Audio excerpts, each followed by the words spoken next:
Okay, so I've just come in from my session and I see Tom is on the treadmill.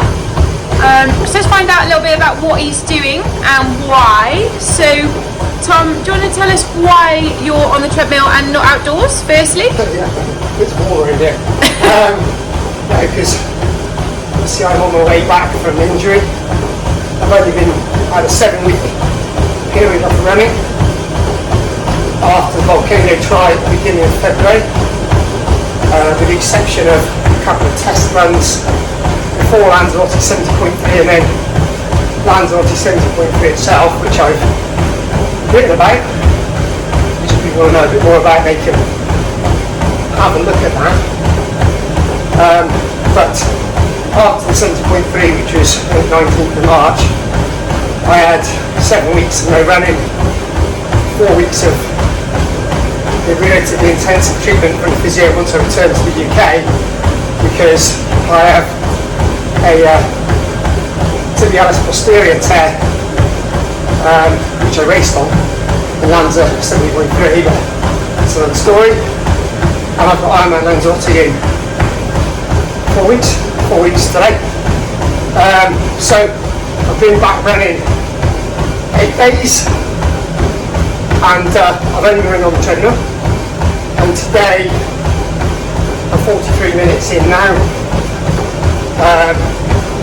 This is a 75-minute run today, but it's off the back of a metric Ironman training day. So I've done 2.4k sort of race effort swim, and then actually 115k on the bike, mostly race effort, bar roundabouts, traffic, etc., villages.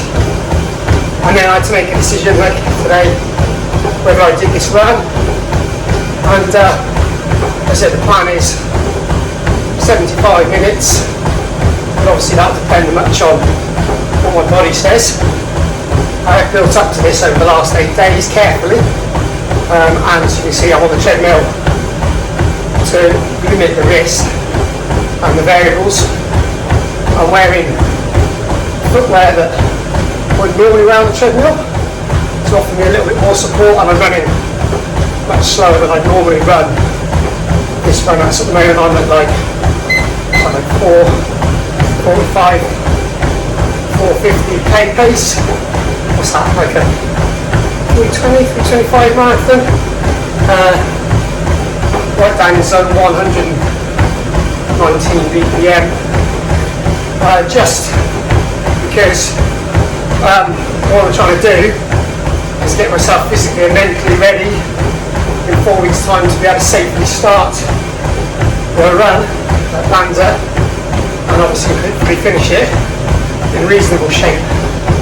I'm under no illusions that the last 10k is going to sting a bit, always does anyway, and I'm also under no illusions that realistically I'm going to have to run probably 15 to 30 seconds a k slower than I would have liked or expected to, but it's better than not being able to race at all. So big thanks to Lindsay, Peak Performance Clinic. She's done a great job in helping me get back to this point, and I'll document, well, probably going to create a little bit more content to add to this, just to outline some of the other things that I've done to put me in a place where I've been able to come back from this injury and hopefully, despite the setbacks, be in good enough shape to start the run at Lanzarote and hopefully finish it too.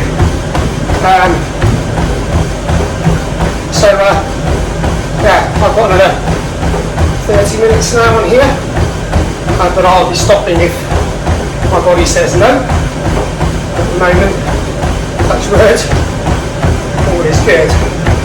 And just making sure I stay on top of the form, concentrate, stay on top of my hydration and nutrition, so that those two things don't play a part.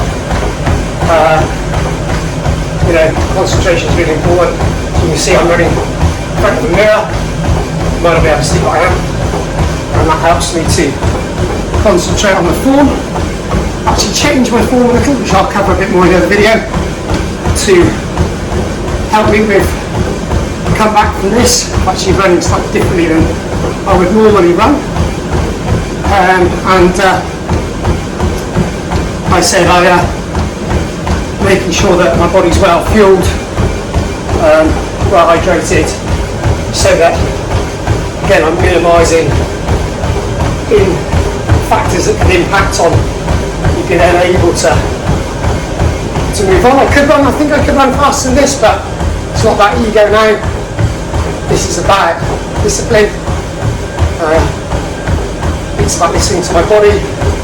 It's about going 10% too easy rather than 1% too hard, because there's absolutely no point in me running quicker than this and not being able to start on a race day.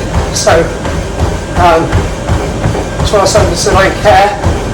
This is as fast as I can run, and honestly, if I can run this fast on race day, I'll be perfectly happy anyway. But just to be back running is great. And I do like the treadmill anyway.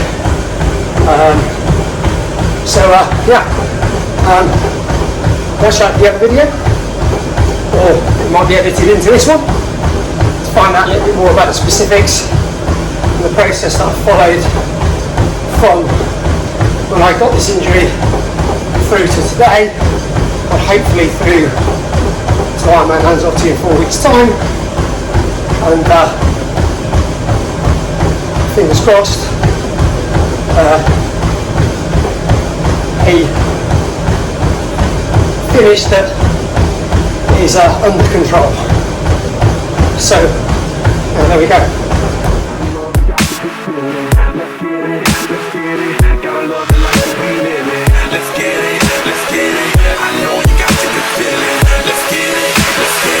Gotta love the life that we live in. Sometimes I get a good feeling, yeah.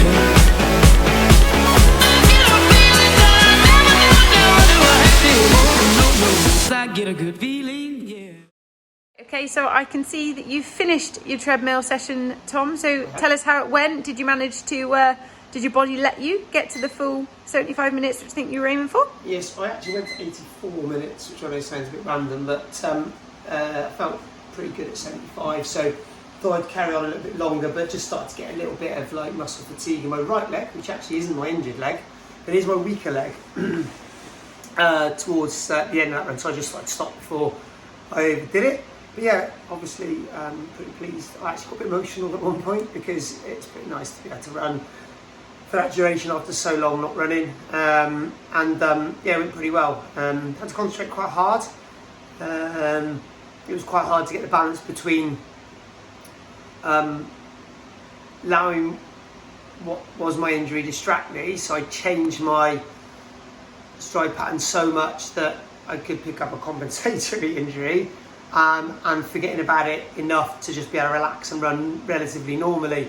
Trying to find that balance between the two was quite hard, because obviously you don't want to just not concentrate, but at the same time you don't want to be distracted by what you know was the injury. It's a bit of a weird one, so I had to stay really focused. I made a careful selection of what music I listened to make sure that I was relaxed, I was present, tried very hard to make sure that I focused on every single stride, really relaxed as much as I possibly could.